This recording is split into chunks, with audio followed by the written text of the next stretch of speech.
This moose was orphaned in the state of Alaska here, and we feed them little treats like these bananas. These are organic, of course.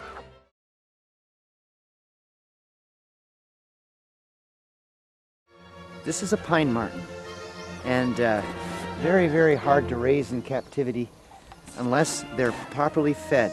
Without that proper diet, a marten will not be tame and will bite the living hoo-ha out of your hands.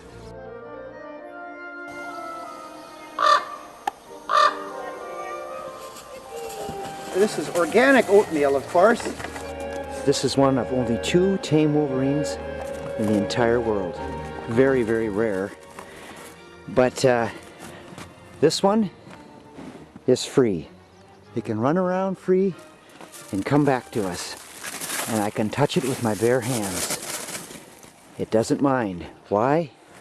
Because it has a good diet. Lots of good care. And it has enough to eat. You want a smoochie? Want a smoochie?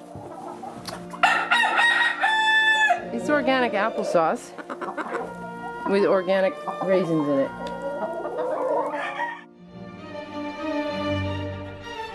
People ask me all the time, you know, isn't going up in the mountains and filming avalanches dangerous? I mean, risking your life like that? Kind of crazy, isn't it? I keep saying, you know, going to the grocery store is dangerous. You used to feed these birds organ meats from the grocery store. Can you still do that? No, not anymore. Why? It'll kill them. I guess we don't see our diets affecting our bodies like it does animals and birds and plants.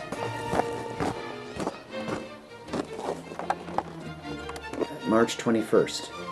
I went down to the mailbox to get the mail, and in there was this envelope about this TV survey, you know, what TV shows I watch. Oh! Well, we don't get television, but I got an idea. Hi, Timber. Hi, Timber. I'm just gonna go to town today. You take care of the animals?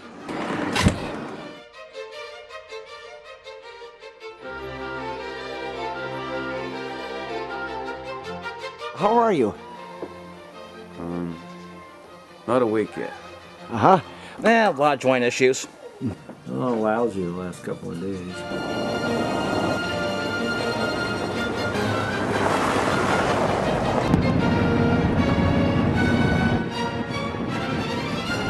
How are you doing? Uh-oh. David! Okay. There's always aches and pains after age 50. Were you kidding? Yeah, my body's killing me. Are you serious? I've been eating this fast food garbage diet for a week because I've been in Anchorage, and I feel sluggish and I feel kind of groggy. Tired. I see you haven't shaved yet. Yeah, I did last night. Nothing glaring. No aches and pains. Other than a cough. I have chronic back pain. Chronic back pain. Yes. You have to take pills for that, or? Yes, I do. And if you didn't, what would happen? I'm in such extreme pain, I'd be throwing up and almost convulsive, and Oh dear. I have a crushed disc in my spine, and the bones have formed together, actually. Have you thought of if there was a therapy that could help you get rid of your pain and help heal your problem, would you try it or consider it? I would consider it. Mm-hmm. I'm having a tough day, but I'll get through it. I'm walking year anniversary of losing my husband, Clyde, through very bad illness. I lost 3 very close neighbors this winter. One died of a heart attack skiing on Mosquito Lake. The other died of diabetes, was a bit overweight. And the other man who brought our hay for the reindeer died of a stroke in his sleep.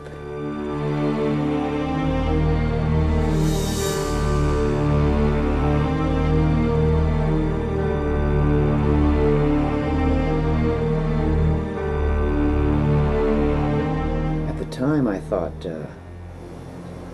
why don't people know about this? If you want to get a lot of people very angry at you, and you're in the health profession, it's fairly simple. begin to cure incurable diseases. It would ruin the economy. Billions of dollars. Cancer is one of the richest multi-billion-dollar industries in the world, and every cancer patient is a commodity. The huge pharmaceutical companies have everybody in their pocket, from the president on down to the senator's representative. Everybody gets paid. Something's terribly wrong when you treat cancer and your hair falls out and you vomit. This is truly medieval. People in the United States and developed countries who are treated for cancer don't even die of cancer. They die of the treatment of cancer. Many years from now, people look back at this time and wonder what kind of Neanderthals we were.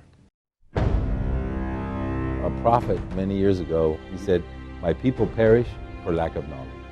You ask an oncologist what causes cancer, they say, well, we don't know. But we in integrative and alternative medicine know, because we're reversing it by getting rid of what causes it. We have patients that were told they were going to die in 6 months or a year. They're alive after 20 years with excellent quality of life. Yes, you can heal so-called chronic degenerative diseases, so-called incurable diseases.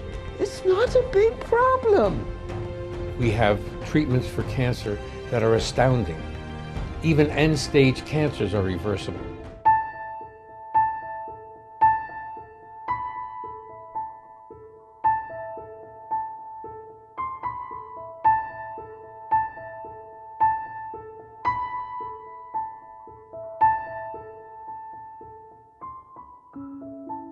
Dr. Max Gerson, a German Jew, was the one who uncovered that cure for cancer and virtually all chronic diseases. At the core of his discovery was a profound understanding of the underlying cause, which was deficiency and toxicity within the human body. As a boy in Germany in the late 1800s, Max loved to play in the forest and garden of his grandmother, fascinated by what he observed. He watched with great interest whenever artificial fertilizer was applied when planting potatoes. He noticed how earthworms would react to these toxins and that they would crawl out and away. Day by day, he gained insight into the relationships between plants and the nutrients those plants derived from healthy organic soil. The average handful of organic soil is teeming with tens of billions of microorganisms.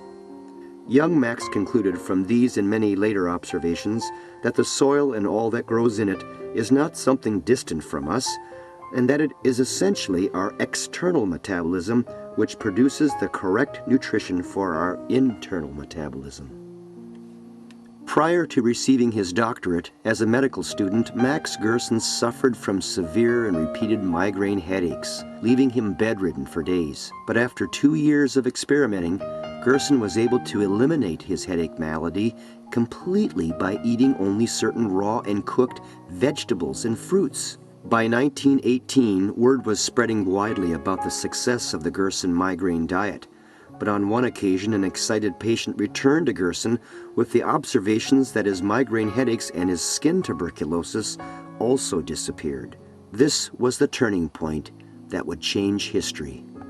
Dr. Gerson and his wife Gretchen had 3 daughters, Joanna, Gertrude, and the youngest, Charlotte. Of all the children, Charlotte took a special interest in her father's work. Even as a youngster, much to the delight of everyone, especially her father. By the late 1920s, Dr. Gerson's fame had spread throughout Europe, especially after he cured Dr. Albert Schweitzer's wife Helena of pulmonary tuberculosis, and then Schweitzer's daughter's rare skin disease. When Dr. Schweitzer was 75 years old, he came to Dr. Gerson with diabetes, and he too was completely cured.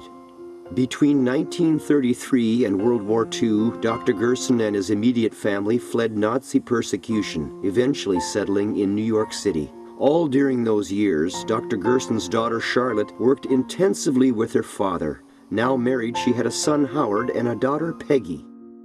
Charlotte aided and encouraged her father to publish his first book in 1958 entitled A Cancer Therapy, Results of 50 Cases. Published in numerous foreign languages and selling over 500,000 copies, this book demonstrated to the world the seemingly miraculous. It documented patients with every form of horrific and advanced cancers, given up to die by their allopathic doctors and surgeons. The patients came to Dr. Gerson with their biopsy reports, x-rays, and other medical records and found complete cures under Dr. Gerson's care. Some of these patients, almost 50 years later, are still alive today. Of course, although the book is about 50 cases, these merely serve as representatives of thousands of complete recoveries well beyond the 5-year survival mark. And the miracles of cancer and chronic disease recoveries by the tens of thousands across the world continue to this day. The Gerson therapy is needed now more than at any other time in history. At the time of Dr. Gerson's death in 1959, he was tracking over 1,500 patients. The files have been preserved by his daughter Charlotte, who is now in her 80s. Charlotte carries on the work of her father. Charlotte established the Gerson Institute in San Diego, California in 1977. In addition to the Gerson Institute, there is a hospital in Tijuana, Mexico, established 27 years ago to treat patients with cancer and other chronic diseases with the Gerson therapy. Laws in the United States prohibit any Gerson therapy at a hospital or clinic. I quickly met many recovered patients of a variety of diseases and cancers, and then this lady had liver disease, which revealed some lesions and tumor on my liver. I did the therapy 19 years ago, and so I can sit here and say that I'm a success. I was diagnosed with prostate cancer in 1990. The Gerson Institute gave me my life back. Debbie Wagner recovered over 9 years ago on the Gerson therapy. This 12-year-old girl, Stephanie, was supposed to have died years ago from complications of Wilms tumor, a childhood cancer. But instead, the doctors are stunned she is still alive because of the Gerson therapy. Dr. Gerson discovered early in his research a key component of the therapy, that vegetables and fruits must be juiced, but in the right way. When the vegetable is inserted, it is pulverized to the point that the fibrous cells in the vegetables are ripped open, leaving a mush that falls onto a cloth ready to be pressed. Once the pressure of approximately 1 ton is applied, almost all the vegetable's available nutrients and living enzymes flow out, serving a potent concoction of nourishment. When juice is drunk, it can enter the bloodstream almost as fast as alcohol. This particular juicer is essentially a medical instrument, invented in the early 1900s by scientific researcher named Dr. Norman Walker, who himself lived past 100 years of age. The effectiveness of the grind and press method of juicing is obvious. An enormous amount of nutrition can be captured in a glass of juice in minutes, and shortly thereafter be flowing within the veins of the drinker. If this same amount was eaten, it would take hours of digestion, and much of the nutrients and enzymes within the food would be burned up in the digestion effort. Dr. Gerson required his patients to drink 1 8-ounce glass of fresh pressed juice 13 times a day. As you can see, an entire day's worth of juice is about 20 pounds of food. It's the multiplication of nutrients that can be achieved through juicing, because now the patient can then eat several meals a day as well, from an array of organic food choices. The food and juices must be organic and fresh. Conventionally grown food and juices are useless because of the toxic sprays and fertilizers, and more recently, and even more ominously perhaps, genetically modified foods. But just eating different is not enough. To heal a seriously ill patient, nutrition is only half of the equation. Detoxification can now be achieved in conjunction with the juicing through organic coffee. Dr. Gerson discovered that if a patient drank more than a pint of juice a day, the powerful enzymes would dislodge poisons in the body's cell systems, and this is where the coffee comes into play. Once the poisons are dislodged into the bloodstream and are absorbed by the liver can become overwhelmed and even damaged unless it gets some help.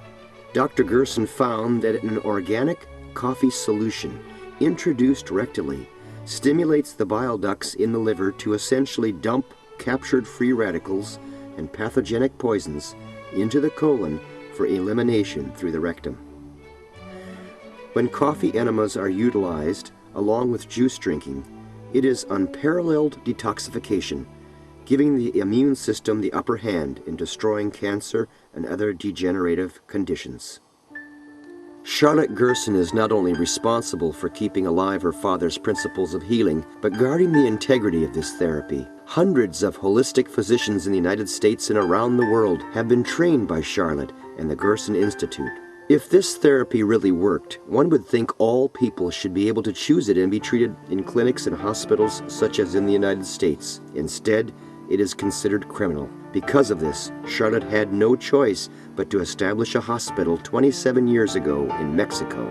Under the care of a staff of physicians and nutritionists, most patients that come in with a grim prognosis or no hope leave within 1 to 4 weeks to continue the treatment at home on their own.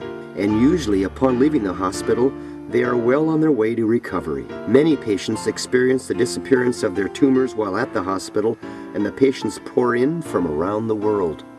I accompanied Charlotte on a random day with a camera, without any patient at the hospital aware of what was going on.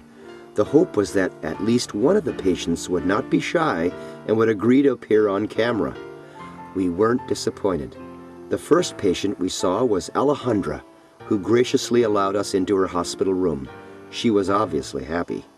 And after only about 2 weeks on the Gerson therapy, there is no malignant cells showing in the colon biopsy. Very exciting. I'm very happy, very, very happy. I have primary peritoneal cancer, cancer of the peritoneum. He ordered a biopsy and the pathology came back with carcinoma. Okay.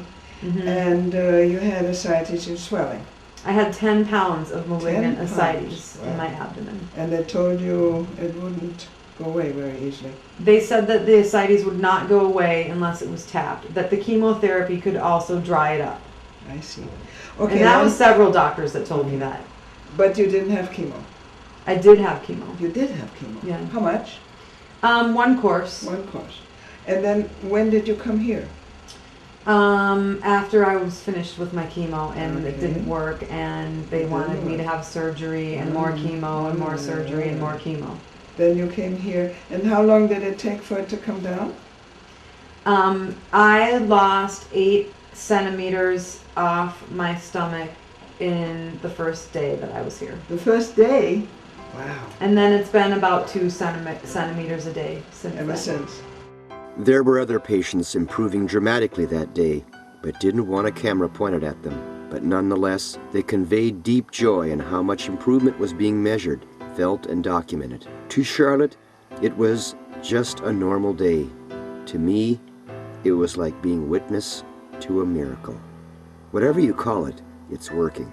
The cases of full recoveries are impressive, unequivocal, and it has become for many now the first choice for treatment of cancer instead of the last. Cancer is essentially a modern man-made disease, and now it appears that organically grown foods are threatened with contamination by pollen flow from GMOs or genetically modified organisms, crops that are not real, but genetically manipulated. Genetically modified foods have been proven to be deadly to both people and animals. The proliferation of genetically modified foods is an irreversible lab experiment to all life on Earth as we know it, that has potential to outlast nuclear waste, according to scientists. The Gerson therapy can only utilize organically grown food with all 50+ minerals found within it, not just nitrogen, phosphorus, and potassium, which are the only minerals within commercial fertilizers. And the witch's brew of herbicides and pesticides applied onto conventionally grown fruits and vegetables have no place in the Gerson therapy. The Gerson juices, particularly the carrot juice, in combination with the green juices, the carrot juice is very rich in calcium, with the enzymes of the greens and green juices, produces the ability of the body to restore calcium to the bones. We relieve osteoporosis, no problem. When orthodox medicine, even with the so-called HRT and that what all of these things they use, at best they stop the loss of bone. They don't restore. We restore. Without Charlotte's dogged determination and iron will her entire life, Dr. Gerson's battle to share with the world this unprecedented medical marvel would have failed. Even now, the suffocation of this therapy is unrelenting. Today, Gerson's name and therapy is known and honored worldwide by holistic physicians, nutritionists, organic farmers, and even non-pharmaceutical independent researchers. It is mainly in the United States where Gerson's name still is forbidden to cross the lips of a physician officially. The Gerson family used to live with many enemies in their midst, but they are now becoming surrounded by legions of supporters from all branches of science. I thought it might be a good idea to include someone in this documentary who used Gerson's therapy to survive the most deadly cancer of them all, pancreas cancer. Meet Pat Amy from British Columbia, Canada, a successful businesswoman in the shipping industry. In 1986, I was diagnosed with pancreas cancer, which has spread to my liver, gallbladder, and spleen. The doctors told me I had 3 months to live, to go home, get my finances in order, and prepare to die. And at the time, I was throwing up mouthfuls of blood. I was on the therapy for 10 days. The bleeding had stopped, the pain had stopped. Came home, did therapy for 2 years. After 3 months, my doctors here wondered why I was still living. They asked me if I would have a CAT scan, which I did. The masses of the cancer had gone. They said, "I don't know what you're doing. We don't want to know what you're doing. Just keep doing it." The doctors at that time said I would never live to see my second grandchild, which he is now 19 years old.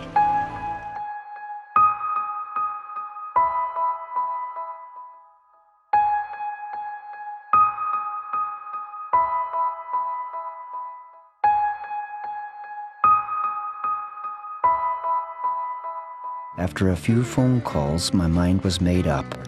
I had no idea what this investigation would uncover as the trip would go along. This film began almost before I was ready, as a passenger seated next to me gave me his perspective about the pharmaceutical industry. What can tell you more? I have a neighbor, and her father is a well-renowned immunologist. He studies vaccines, he develops vaccines, but his daughter never vaccinates her children. So Her children? Yeah. She won't vaccinate her children? No. Why? Probably she has enough information about vaccines to know better.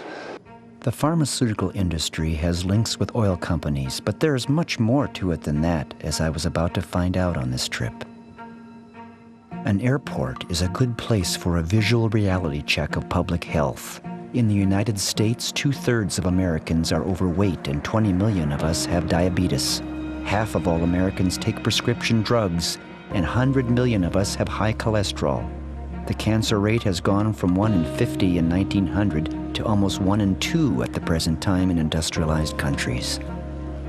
Before boarding my connecting flight, there was time to reflect on the history behind Charlotte Gerson's efforts to inform people about her father's incredible success in curing cancer and chronic disease. In 1924, a clinical trial of 450 tuberculosis patients was launched with Gerson's treatment. 446 out of the 450 walked away cured. By the time Gerson escaped Nazi persecution in Germany and fled to the U.S. with his family, he was already curing people with cancer. This profound success caught the attention of Senator Claude Pepper, who held Senate subcommittee hearings with Gerson and some of his patients in July of 1946. The astounding testimony was quickly reported by Raymond Graham Swing via ABC Radio. The public's reaction was swift and favorable, but it also provoked threatening reactions from the medical and drug community, which resulted in Raymond Graham Swing's firing from ABC 2 weeks later in a stunning display of censorship by commercial interests. I was investigated 5 times. What do you mean by being investigated, sir? From the ME. They investigated you? Yes, 5 times. Every time they come, I show them, here is a patient you sent home to die, cured. Other patient, you sent home to die, cured. Next patient, you sent home to die, cured. What are you going to do to try to get this across so that it will be accepted by the American Medical Association? First, I write the cancer book. And in that cancer book, I will bring in as many cases as possible sent home to die. So that every physician here in the country can read it. And I will have it translated. The publishing company will translate it in many languages. I had now flown to San Francisco and thought that who better to discuss Dr. Gerson's historical legacy with than someone from Gerson's very own family. I met Howard Strauss, the grandson of Dr. Gerson and son of Charlotte Gerson. Howard is a scientist, author, and historian whose careful record-keeping of Gerson's past serves as an invaluable aid to researchers, scientists, and medical professionals with an open mind. The day I visited with Howard, he reviewed his grandfather's book with me, which outlined the treatment protocol. Howard feels his grandfather's treatment is more desperately needed now by the sick and dying than ever before. And yet, the opposition to this treatment remains relatively steadfast. Howard's personal life has been permanently tied to Dr. Gerson's discoveries. Nearly 17 years ago, when my wife and I were engaged to be married, she came down with her third occurrence of skin cancer. We went on the Gerson therapy, we stayed faithfully on it, and in the middle of the therapy, we got married. That was 16 and a half years ago, and she's been fine ever since. It seems that any local who is truly sick that runs into Howard has a life-changing experience. Back in 1978, I thought in very good health, living a very normal life, and my husband discovered a lump in my breast. After the therapy, we went back to Utah to a specialist on blood, and she said my blood was so clean and clear that she couldn't tell I'd ever had cancer, and she said I was the first patient that ever happened to. He did the biopsy, found out it was cancer, called me back in, told me. The doctor explained to me my choices. One was a lumpectomy and the other one was mastectomy. And that was 11 years ago. Prostate cancer had struck this lady's husband, Howard's CPA. Oh, almost 6 years ago, Howard, when I had that needle biopsy and sent the biopsy up to Stanford, and they sent it back and said, well, it looks like cancer to us. So I decided, I know what I'm going to do, Gerson Therapy for me. I was scheduled to interview Dr. Dean Adele, a radio and television personality who reports on health and science issues. I don't think the Gerson therapy has ever cured a terminally ill patient. People get very confused by this. This is a world of science, a world of data. I always like to think of it as a courtroom, the courtroom of science and medicine. You don't send somebody to jail or convict somebody without hard evidence. And Gerson has been looked at many, many times. If you think of basically what's in Gerson therapy, you really wouldn't expect it to cure cancer. But people, sometimes cancer cures itself. There is a rate of cancer that goes away by itself. Some people didn't really have cancer. It was a misdiagnosis. Sometimes people had chemotherapy many months before and then try, for instance, Gerson therapy. They get better and attribute it to the Gerson therapy or whatever they've done. So no, I don't think there's any evidence that anybody's ever been cured by Gerson therapy. The problem with the scientific proof is that the allopathic medical world has defined scientific proof so narrowly that the only thing which can be tested using their definition are drugs. In her final editorial as editor-in-chief of the New England Journal of Medicine, Marcia Angel, MD, asked the rhetorical question, is academic medicine for sale? And throughout the article, she answers emphatically yes. What would it take to convince me that the Gerson therapy works? A simple double-blind study, follow-up, real data. And of course, we'd all beat a path to Gerson's door and a Gerson clinic's door if it turned out to work. I agreed with Dr. Dean Adele to move forward, and so I drove south to Los Angeles after hearing that Charlotte Gerson was giving a lecture at a health convention in Long Beach. Take this audience member, for example. There were many like him there. 3 years ago, I discovered I had lymphoma cancer. I had the best chemotherapy that there was, and I thought I was cured. 2 years later, the cancer returned at a higher stage. It was stage 4, and I found that the Gerson's therapy was my best chance of escaping this cancer. I then met with Dr. Wallace Sampson, clinical professor emeritus at Stanford University, and editor of the Scientific Review of Alternative Medicine. Today he took me for a walk instead of his dog. Well, the reason we don't like these therapies is, first of all, to give people false hope, and they're rip-offs. You know, there's someone making a big profit off of this kind of activity, and that's just morally wrong. Morally wrong, ethically wrong. It's not right from any aspect at all. Well, has the Gerson therapy ever cured a cancer patient? Well, of course not. They won't even release their records. Alternative medicine, there really is no such thing. Few people know this, but the word alternative and the whole concept of alternative medicine is only 20 or 30 years old. Someone invented it. They invented it as a marketing slogan. There is no such thing as alternative medicine. It's just a series of unproven, disproven, and implausible kinds of proposals made for commercial purposes. Your son works for the American Cancer Society. What does he think of therapy such as the Gerson therapy? Well, he knows the same things that we know, that I know. The day that my oncologist gave me 3 to 6 months to live, I had to go home and tell my children. That was the first thing on my mind to tell them. And I was devastated. I wondered if it was possible this was a made-up story, that she was lying. I attended a cancer support group at a church that we went to. And during that time, I was the only one that was doing alternative therapies. Everyone else was doing conventional. And I watched each and every one of them die. She then gave me her official diagnosis. As I would see my oncologist, he expected me to die. He gave me 3 to 6 months to live. And as I did the Gerson therapy, I wasn't dying. Yes, and after I had gone back to the oncologist after I had done the Gerson therapy for a couple months, at that time when they had found that I was cured of cancer from the CT scan that they had done on my abdomen, he couldn't believe it. He thought it was a miracle. My last appointment with my oncologist was approximately 10 years ago. Doctors often bring up the argument against the Gerson therapy that it is an unproven cancer treatment. And my question is, what does unproven mean? You see, you cannot prove this therapy the same way as you prove a new drug. What I have in mind is the double-blind randomized clinical trial, which is great if you want to test one new drug.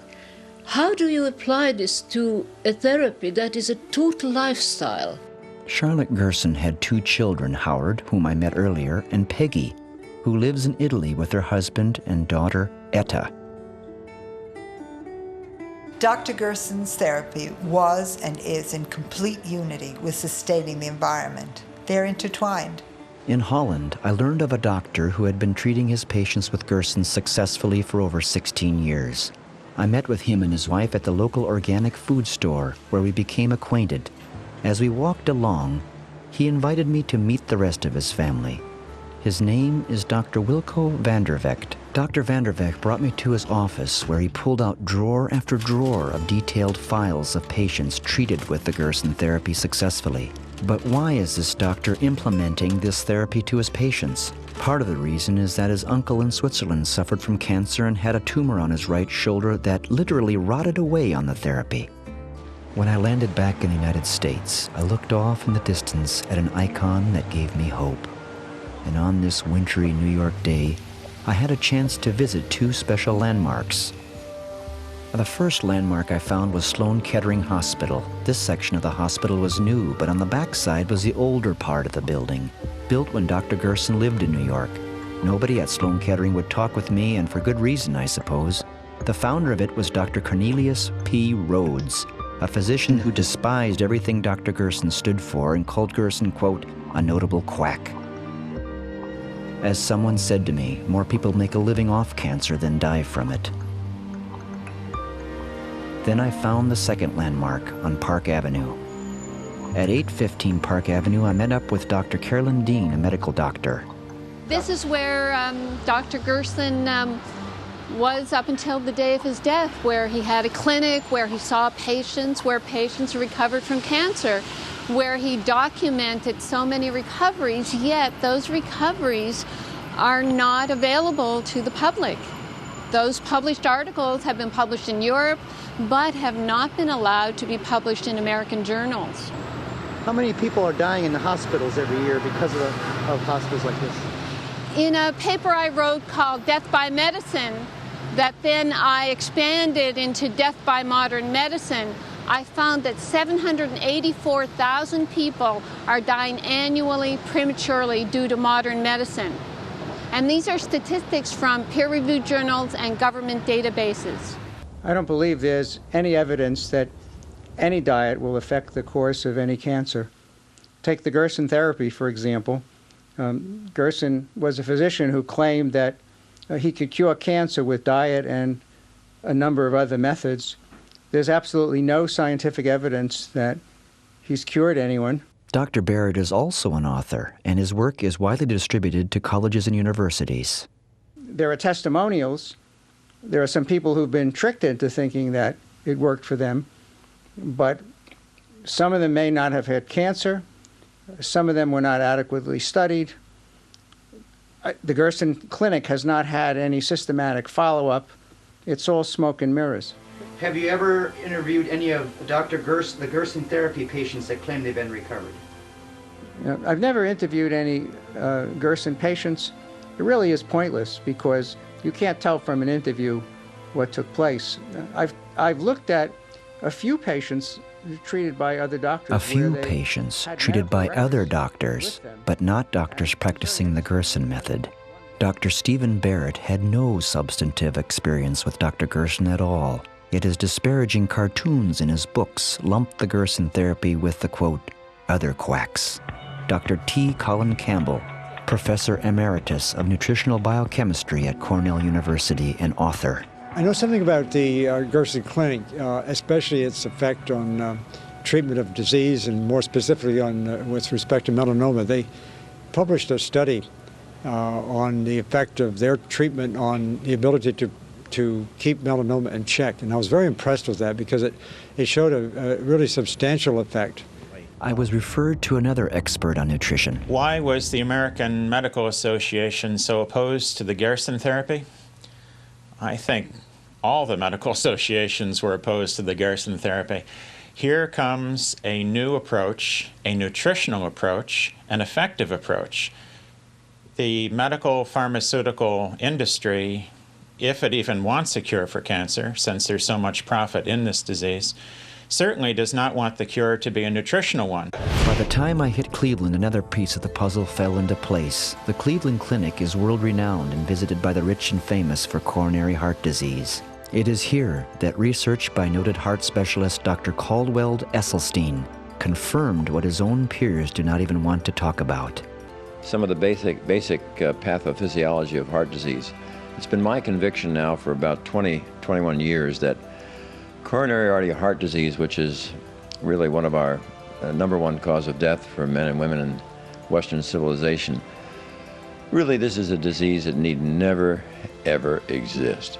Here is a gentleman with his right coronary artery with a 30% improvement from this pinched area here to this area over here where it is now completely resolved. That is measured as a 30% improvement. This was another surgeon actually who had a heart attack, and you can see alongside the bracket here on the left this long moth-eaten injured area which was too far gone for stenting and too far down the artery for a bypass. But with plant-based nutrition, he profoundly altered his blood cholesterol, and with plant-based nutrition, as you can see, within 30 months he had completely restored the opening of this vessel. When I got to Loveland, Ohio, I was about to meet a very special patient.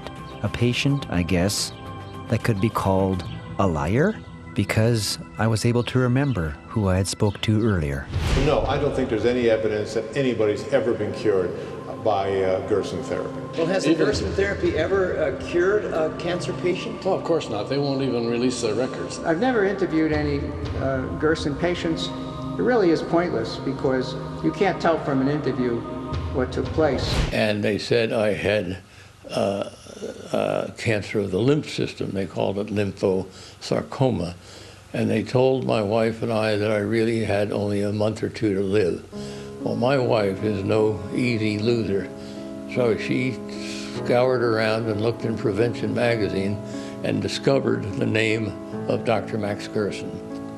Well, I was very impressed with his integrity in the sense that he said, I cannot promise you anything, but I'm going to try my best to help you.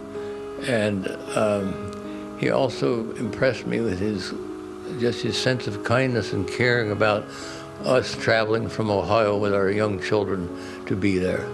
In those days, I had a lot of friends who were praying for me that I would survive, not having a whole lot of confidence that I would. And most of them now have gone to their reward, and here I am. This 88-year-old patient, treated by Dr. Gerson himself, was case number 18 in Dr. Gerson's classic book. I've had calls for 24 years from women that have breast cancer. I think somehow my name got on the internet as a survivor of breast cancer. So women that get in trouble call me, and they're just happy to hear me say hello because they know I'm still around. For the 10 years following being on the Gerson therapy, which took a year and a half, I started going back to the Mayo Clinic and seeing Dr. Scott, who was an oncologist there, just for checkups to be sure I was clear. And he said everything was like an 18-year-old again. Here in Minnesota happens to be the farm where I grew up and my parents still reside. I had not been back here for a few years, and to see my mother and father again triggered a rush of feelings and memories. I found also that my mother, she looked healthier than I recall, and she went down a list of ailments that no longer existed. I was excited to visit many people who I remembered, loved, and admired, but was too late for many of them. It was at this place that I was impacted as to how devastating the withholding of true medical information really is. One after the other had passed on from cancer, heart attacks, and strokes well before their time. But in a motel room in Great Falls, Montana, something changed for me about this story. It happened while reading the daily paper about the deaths of well-known people from cancer, not to mention people that have trouble with being overweight. It was here that I met a cattle farmer and his family, and an insightful story about finding Dr. Gerson's old book, which changed the course of their lives. This time, it was not cancer that came as an uninvited guest, but multiple sclerosis. The man that's walking on the left, John, was destined for life in a wheelchair and was diagnosed by his doctor with MS. Refusing drugs and conventional treatment, his wife followed the directions in Dr. Gerson's book and became John's caregiver and source of inspiration. Day in and day out, starting in 1995, John's wife believed she could bring her husband back by caring for him with the directions in Gerson's book.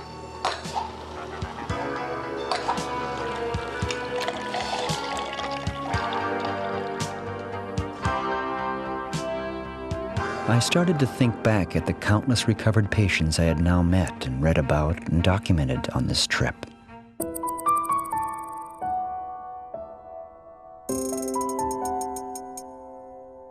On the 15th floor of a hotel room in Tokyo, I studied a published paper by a renowned Japanese surgeon and researched as much information as I could find about the Japanese medical community and their experiences with Dr. Gerson's work. First, I took the bullet train from Tokyo to a nearby town called Fukushima, where I was scheduled to meet two doctors who study cancer and are meticulous in their record keeping. It is here at the Loma Linda Clinic that a precedent was set 16 years ago when one of these doctors developed cancer himself, colon cancer that metastasized to his liver, and by accident found Dr. Gerson's book. My name is Dr. Yoshihiko Hoshino.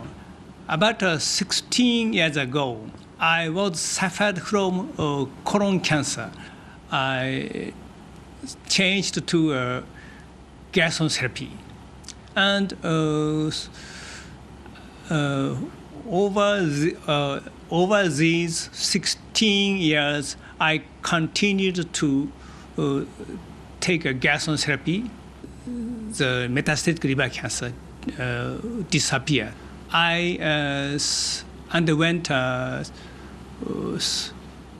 ultrasound echo examination, and at that examination, there is no metastatic liver cancer in the liver over these 15 years.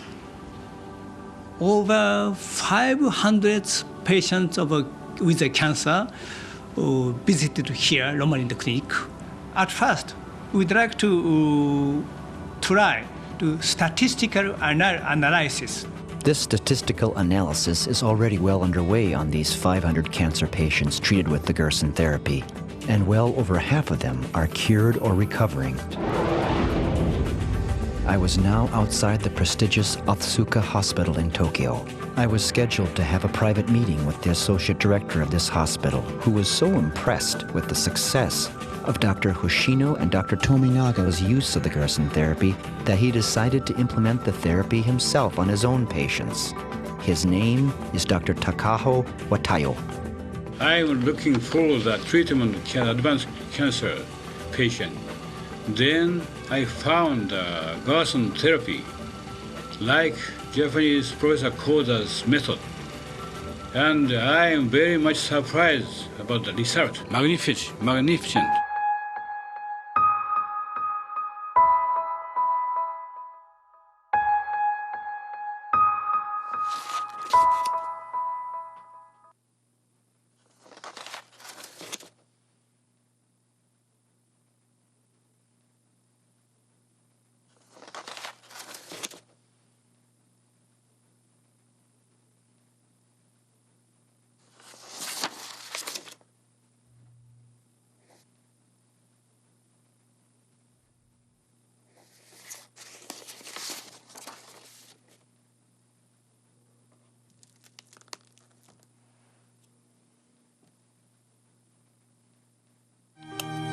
The famous naturalist John Muir once wrote, "If one pulls on a single thread in nature, you'll find it attached to everything else."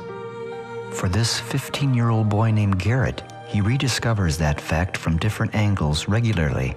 He lives with his father in a remote section of Alaska, where traveling in bush planes is almost routine. From these vantage points, the health of forests, wildlife, and even glacier melt can be easily observed.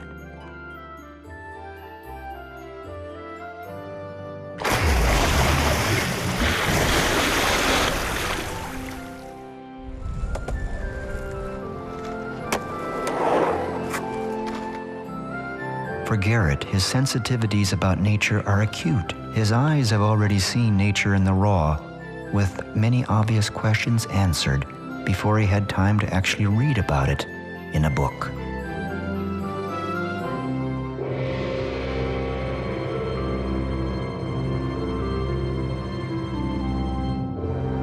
As far back as he can remember, his family has worked with orphaned wildlife, and so his understanding of biology was hands-on there too.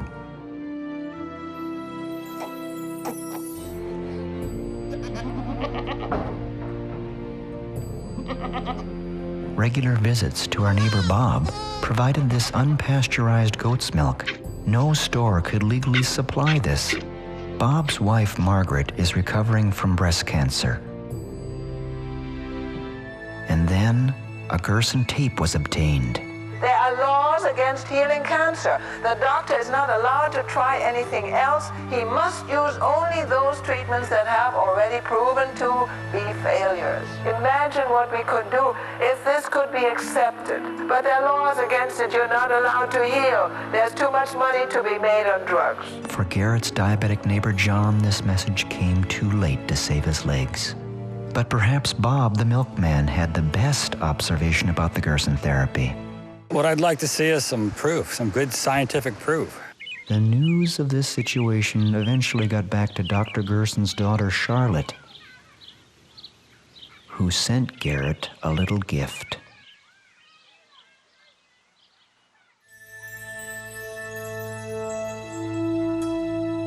It was a new book written by Charlotte that spelled out how Dr. Gerson's therapy worked.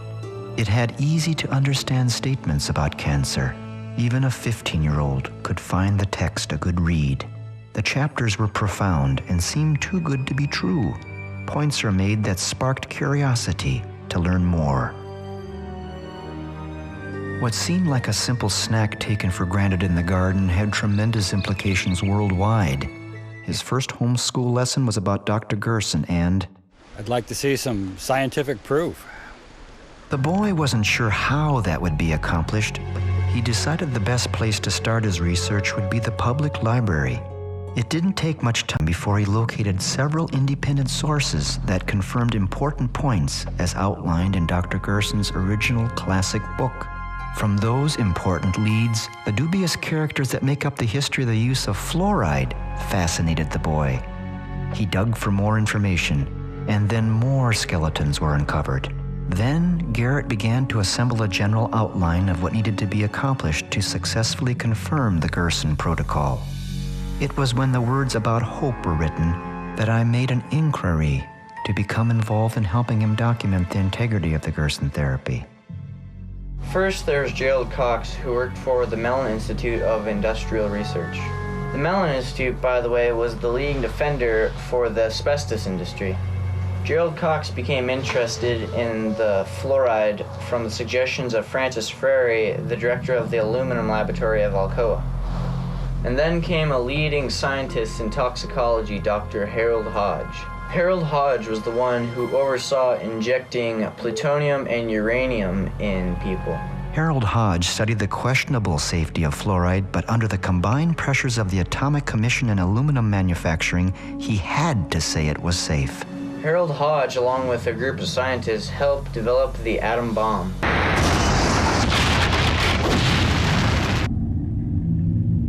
And then came Edward Bernays, the nephew of Sigmund Freud, the wizard of public relations. Selling fluoride for public water supplies was easy for Bernays. He used the slogan, "Trust your doctor." To this day, even fluoride tablets are dispensed to children, thanks in part for the need to use fluoride to build the atom bomb. Parallels can be drawn from this history to another in the making about cell phones. A $28 million grant was given to Dr. George Carlos in the 90s to prove cell phone safety, but instead he found otherwise. He refused to be paid off. Cell phone transmissions are still a concern as to how they affect insects. But when it comes to dental health, diet, not fluoride, can play a huge role. This became vivid for Garrett as he assisted on minor surgery of his tame wolf. The perfect cavity-free teeth of the wolf pointed to facts in a book he had just finished studying from the library. It was called Nutrition and Physical Degeneration by a distinguished dentist named Dr. Weston Price. Dr. Price traveled the world with his wife in the 1930s to visit native cultures that had never been exposed to modern civilization's diet of white flour, canned food, and sugar. To his amazement, these people averaged less than 1% of tooth decay. And Dr. Price noted something else. None of the people in these different tribes and cultures practiced any sort of dental hygiene. Not one of his subjects had ever used a toothbrush. But once processed food was introduced to them, tooth decay and disease followed, and it was the beginning of the end. And yet, in present day, the subject of fluoride is still debated. In the state capital of Juneau, Alaska, I met up with the city's chief dental officer. For the state of Alaska's position on water fluoridation, the Department of Health and Social Services and Division of Public Health support water fluoridation, but in Alaska it is a local initiative, and what's going on in Juneau is a local vote on Juneau resuming water fluoridation. Do you think that fluoride in the water will help prevent cavities and such? What is your position? I think there's clear evidence over the past 60-some years now that fluoride reduces tooth decay. But fluoride's only measurable effects on tooth decay are from topical application, not from drinking it. Hitler's alleged reason for mass medicating water with sodium fluoride was to sterilize humans and force them into submission. Garrett needed to see both sides of medicine. We're just about ready to go meet Wayne and Kathy Justice, who learned the hard way just how devastating fluoride can be to their animals. They show horses, quarter horses. They've lost 6 and 4 dogs. They now know why. In 1997, we voted to oppose fluoridation, and our opposition has grown stronger as more adverse data on the practice has come in. Garrett was on the right track with his homeschool schedule, and what he had just seen drew him in even deeper. Now the world began to appear slightly more complicated to him. As he studied various magazine articles about the increasing incidence of cancer, he searched curiously and exhaustively for any mention of Dr. Gerson's therapy within mainstream media sources.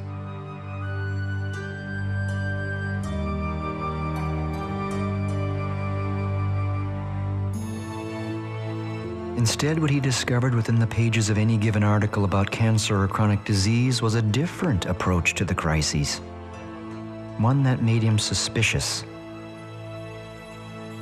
Garrett wanted to learn more. As a young doctor in Germany, Max Gerson's inspiration was Hungarian medical researcher Dr. Ignaz Semmelweis, who discovered that if physicians simply washed their hands between delivering babies, women would no longer die of infections. He was severely ridiculed for the suggestion. Ridicule followed Gerson as well after he discovered a cure for his migraine headaches and then tuberculosis by changing the diet. A clinical trial was undertaken with 450 incurable skin tuberculosis patients. None of them recovered at first, and Gerson was devastated. But then it was discovered that a nurse was sneaking pastries, beer, and sausages to the patients. The Gerson diet was then strictly followed, leading to the recovery of 446 of the 450 patients. Then, he discovered it cured cancer. In World War II, Gerson was able to flee Nazi persecution with his family to the United States. And cure he did, including people with muscular dystrophy like this young girl. Dr. Gerson's public lectures about his therapy were unpopular amongst his peers.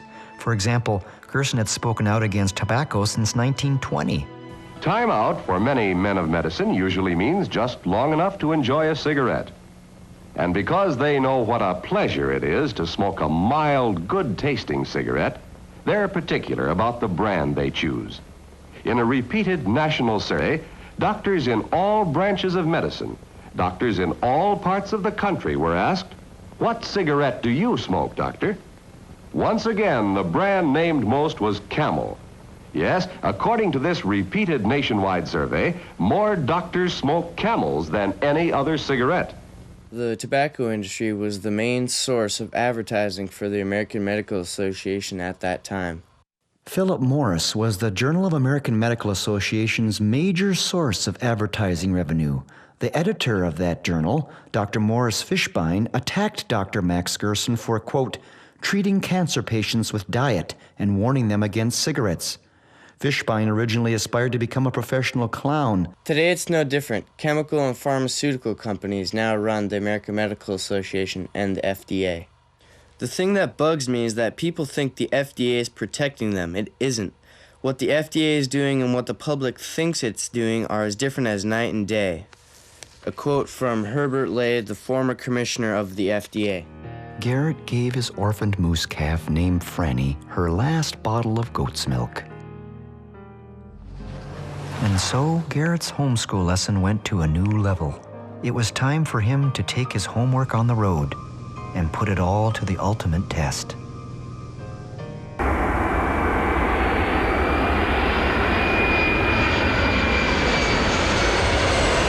The entire foundation for Garrett's study and scientific analysis of Gerson's treatment commenced around breakfast with Charlotte Gerson in San Diego. Charlotte Gerson's son, Howard Strauss, and a distinguished guest who had just arrived from Slovenia also would join us. It was here that Garrett would compare his notes about Dr. Gerson's claims with unrelated outside sources to truly see if they match up. The dental amalgam is the biggest and the worst exposure to mercury that most Americans have in their lives. If that is true, then millions of people have needlessly suffered a plethora of ills for well over a century and didn't realize the true cause was all in their heads. I was about to film a demonstration that proved this Dr. Roger Eichmann and Dr. David Kennedy set up a phosphorescent screen and light that would be sensitive to mercury vapor coming off the tooth if it was present after even the slightest stimulation. We had teeth with amalgam fillings that would be placed in water of just room temperature to represent saliva in the mouth. I did not truly believe mercury vapor would come off the tooth, or if it did, that the film camera would register it. I also had a video camera on hand to record this event.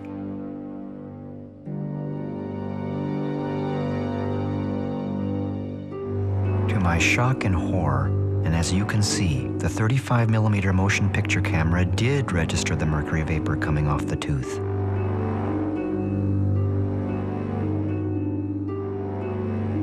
This is the first time in history this has ever been captured on a film camera.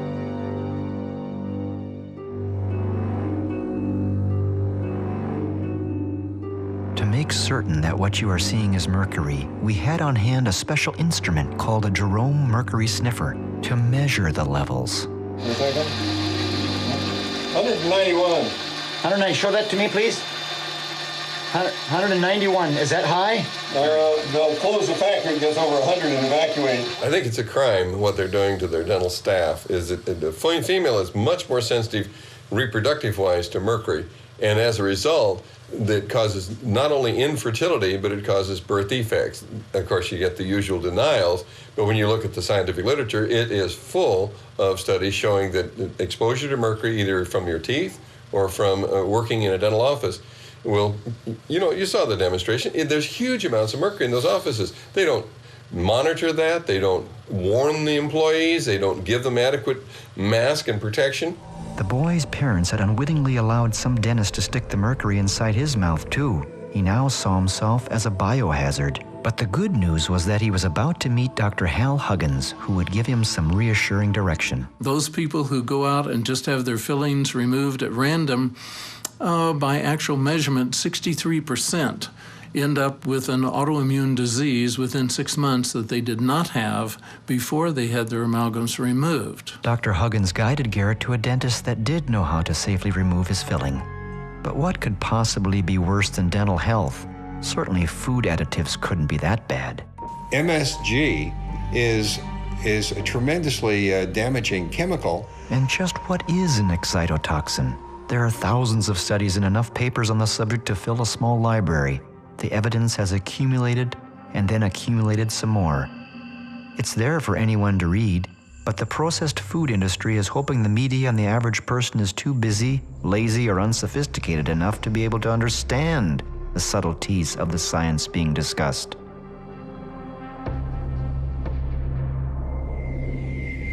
But just in case the average layperson does show a bit of curiosity about the dangers of flavor enhancers like MSG, the food industry has smartly printed little rack cards and brochures to give us, defending their crisp position.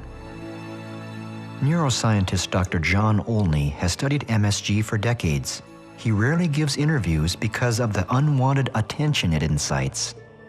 My background is in experimental neuropathology. I conducted a study of monosodium glutamate and its toxicity potential for infant animals, and I found that glutamate destroys nerve cells in the developing infant animals' brains. In Jackson, Mississippi, the boy met up with an incredible family of photographers, the Blaylocks. Dr. Russell Blaylock is a renowned board-certified neurosurgeon and author of several books on cancer, excitotoxins, and health. The mass consumption of this excitotoxin substance in the food is interfering with people's ability to think and remember and use language, so that our children no longer have the capacity that their parents had. And I think this is getting compounded because there are more and more foods with multiple forms of these excitotoxins, 4, 5, 6 in a single food, so that our children, small children in particular, are consuming such large amounts. It interferes with the development of the brain as well as destroying these connections between the brain cells. And that interferes with brain function. And that's what we're seeing nationwide, and in fact worldwide in the industrialized nations. In order to provide a balanced report on the subject of processed foods, the boy then flew from Jackson, Mississippi to Omaha, Nebraska, with the hopes of interviewing a ConAgra Foods public relations representative. After several phone calls and a faxed message, he thought there was reason to be optimistic, but he was wrong. No one at this huge facility would speak. If we couldn't speak to food manufacturers, then maybe we could speak to a food engineer. Meet Carol Hornline. We met her at the St. Louis, Missouri airport and were driving her to a radio interview. Along the drive, there was plenty of time for sightseeing. Garrett in particular now had time to digest a lot of information. We were now at the radio station where Carol would have a chance to tell the world her story and what food additives like MSG and aspartame do to any unfortunate organism that comes in contact with it. It's msgtruth.org. That's her website. Now, she became injured as a result of using MSG, but she didn't really use it. It was done to her.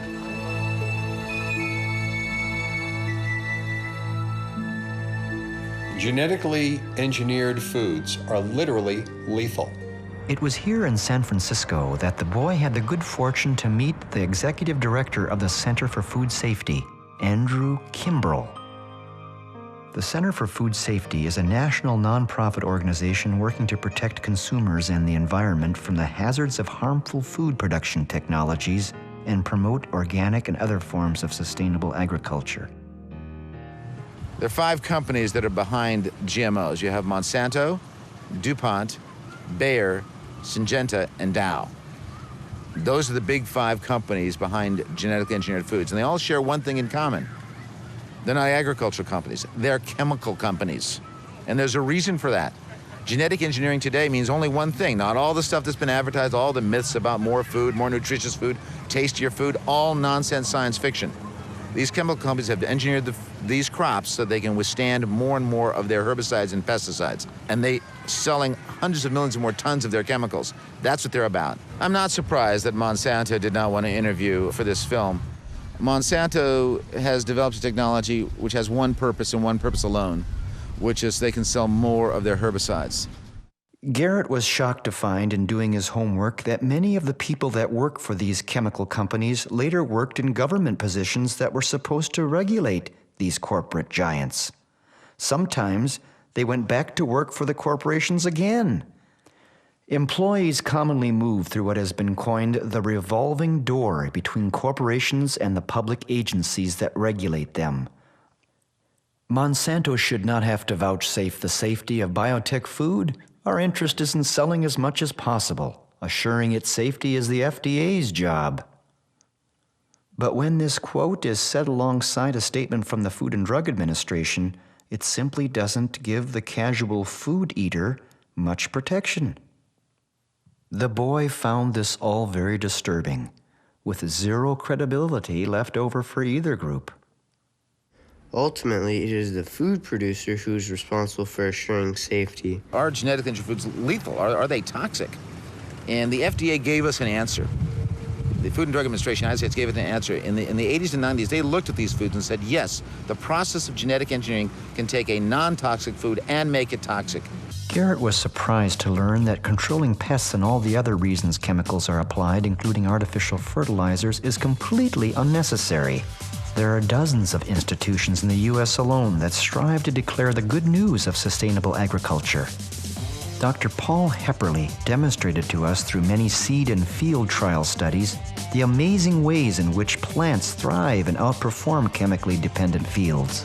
In many instances, the crop yields far exceed chemically treated farms. The studies are extensive, repetitive, and uplifting to anyone who cherishes good health. Dr. Gerson stated that the soil is our external metabolism. It must be free of sprays and poisons, or the body cannot heal.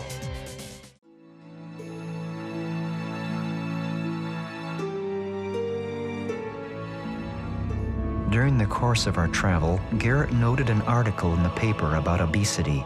After what he had learned, it wasn't a bit surprising. With all these chemicals and craving for more chemicals and more refined foods and sugar, we are bound to be obese and die that way. The Ohio Valley is the casket-making capital of the world. Naturally, the boy had wondered what eventually happens to an oversized dead person.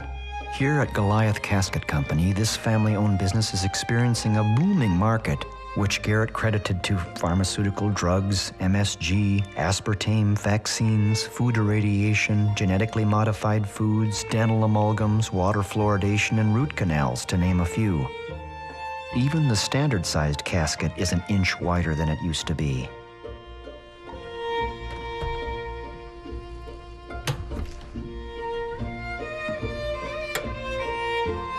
Most of the people are not taller, but they're wider and deeper. One of the issues we have with oversized obesity and oversized people is that they're very wide and they're also very much thicker or deeper. So our caskets have to be designed to accommodate this problem.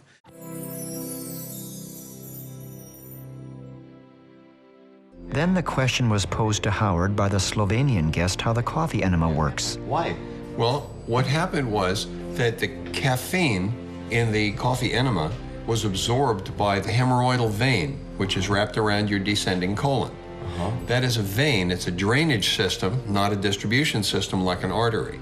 So that's part of the portal venous system, which then brings the caffeine directly to the liver, Okay. Not just the caffeine, but also some of the other elements of coffee. Okay. Cafestol and kawiol. Okay. And potassium. And potassium, very important, potassium. Okay. So then the liver is stimulated to produce glutathione S transferase and bile. Now what the glutathione S transferase does, it is a blood cleansing enzyme. Of course, pharmaceutical companies have wanted to produce something that would stimulate glutathione S transferase, but they can't patent it. Because if they could clean the blood, that would be wonderful, but they can't. Okay. So we say, coffee enema. Okay. And they say, go away, kid, we can't patent that. The coffee enema is prepared with 3 tablespoons of fine-ground organic coffee. Then it is simmered for 15 minutes. It is then poured through a filter into a 1-quart container. Distilled water is also added to restore it to a quart. Then it is poured into an enema bucket. Once the coffee has drained into the patient lies on his right side, knees drawn up for approximately 10 to 13 minutes, and then evacuates. But in order for the boy to truly be impacted on a personal level, he needed to meet cancer patients to believe it for himself. Garrett wanted to go to Mexico. So how long have you been here?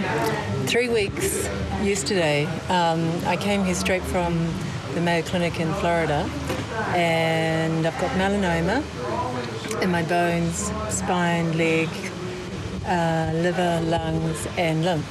Since I've been here, inside myself I feel hugely different, much stronger physically. And then Howard and Garrett spoke with one of the clinic's doctors. Cases that we have. And what do you see? What do you see in the first few days of? In the first few days with doing the coffee enemas, I started to notice changes.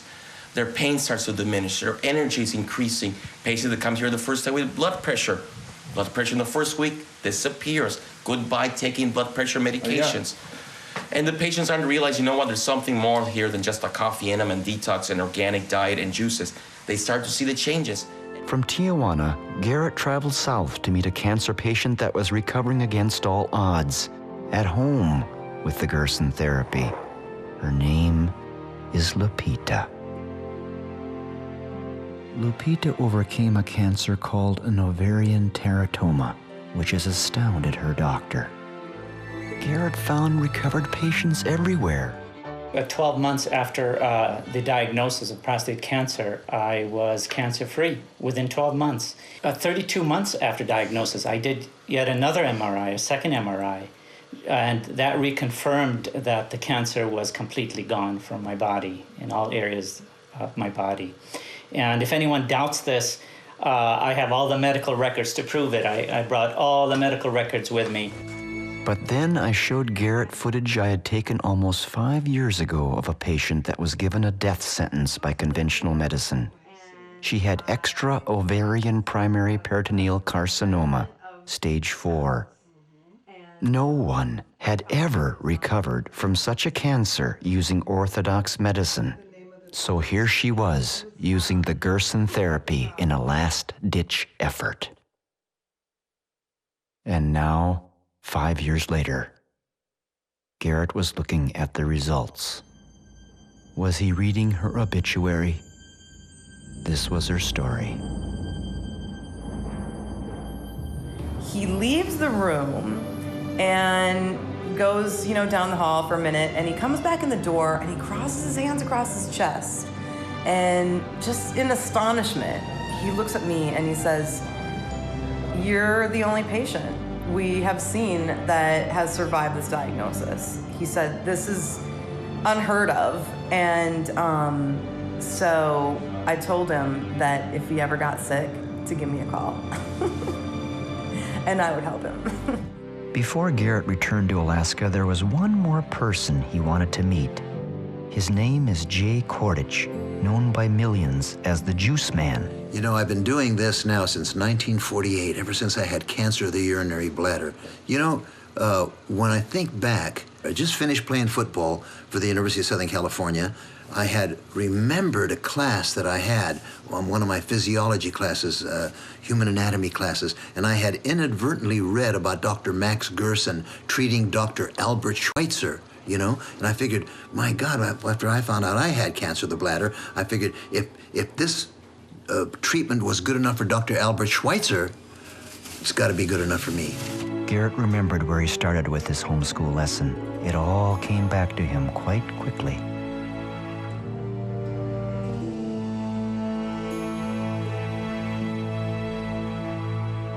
What I'd like to see is some proof, some good scientific proof. Scientific proof, scientific proof, scientific proof.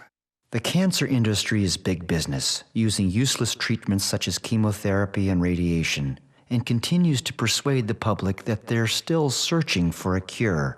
A documentary called Healing Cancer from the Inside Out by Mike Anderson put it well. The American Cancer Society was formed with the backing of John D. Rockefeller, and it has functioned as a mouthpiece for the cancer industry, not the public, ever since. The American Cancer Society's mission statement says they are dedicated to eliminating cancer as a major health problem. The Chronicle of Philanthropy reports, however, that the ACS is more interested in accumulating wealth than in saving lives. The ACS, in fact, is the wealthiest nonprofit in the world. Despite this wealth, its aggressive fundraising campaign pleads poverty and laments the lack of available money for cancer research. Aside from high salaries and overhead, most of what is left in the ACS budget goes into research that directly benefits pharmaceutical and radiological companies. What you see from studies conducted over the last 50 years is that for our major cancers, the effectiveness of conventional treatments is far less than a sugar pill. Board members of the American Cancer Society have included herbicide and pesticide manufacturers.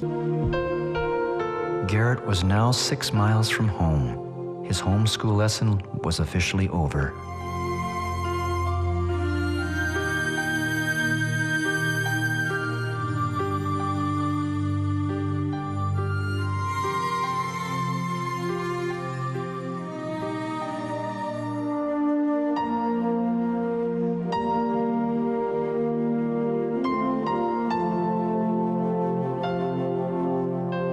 And now Garrett could see hope on the local level.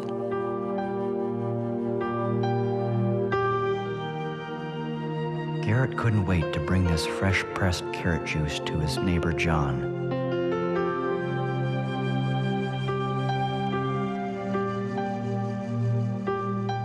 I'd like to see some scientific proof. Our other neighbor, Bob, the one that milks the goats and was quite skeptical, was really liking what he was hearing.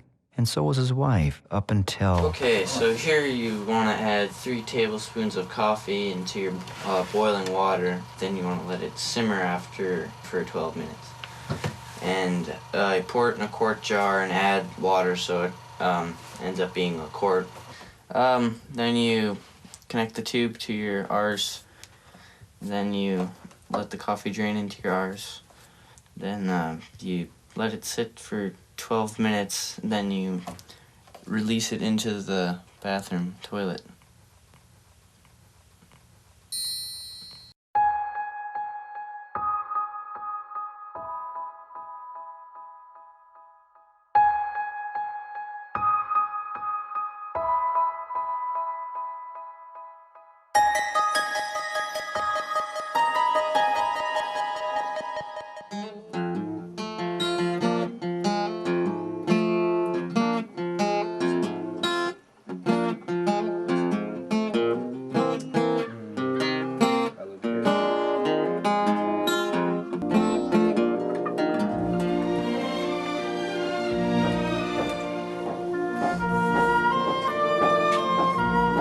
USDA approves GMO alfalfa without restrictions. Farmers can plant biotech alfalfa this spring.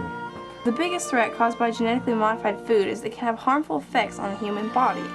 And if that's a disadvantage, why are we doing it at all? Did you do a survey in the community about genetically modified foods? I don't know what a GMO is. I have the slightest idea what a GMO is. GMOs, yeah, it sucks. I think a lot about them. I try to avoid them. Why? Because I'm not sure what they're up to. What about you? What do you think? I don't know what it is. Genetic? It's more of an American thing, honestly. It's in Europe. They'll label a package "No GMO." Used. Oh, it's genetically modified. Yeah. It's not allowed in Switzerland. Yeah, it's not allowed in Europe. You guys are smart. And where are you from then? I'm from Switzerland. Switzerland. Good for you. I think it's stupid. I don't know a whole lot about them, but everything is starting to have it. Like all this stuff is processed. Most of this stuff, like especially bad. So do you? Oh, Splenda. Wow. They scare me to death. What do you think of GMOs? What's that? Genetically modified organisms. Oh, it sounds scary. What do you think of GMOs? What is that? I think that they need to have a lot more research on it before they put it out in the public. But it's not necessarily bad, but I'd like to know more about it before we eat it. Well, but you're probably eating already. Do you ever eat donuts or cornflakes and such? Not unless I have to. What do you eat then, usually? Usually I eat salad.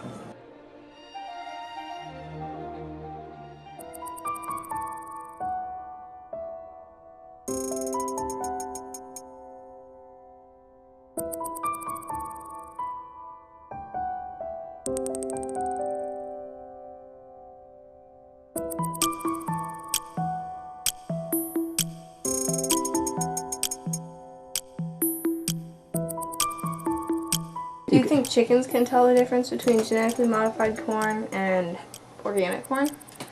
He does, because we did numerous tests and he ate the organic corn over the GMO corn. Whatever happened to that lady who had pancreas cancer in the movie? She's still alive and fully recovered. What's the survival rate for pancreas cancer? It's next to nothing.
The Gerson Therapy was known some 75 years ago.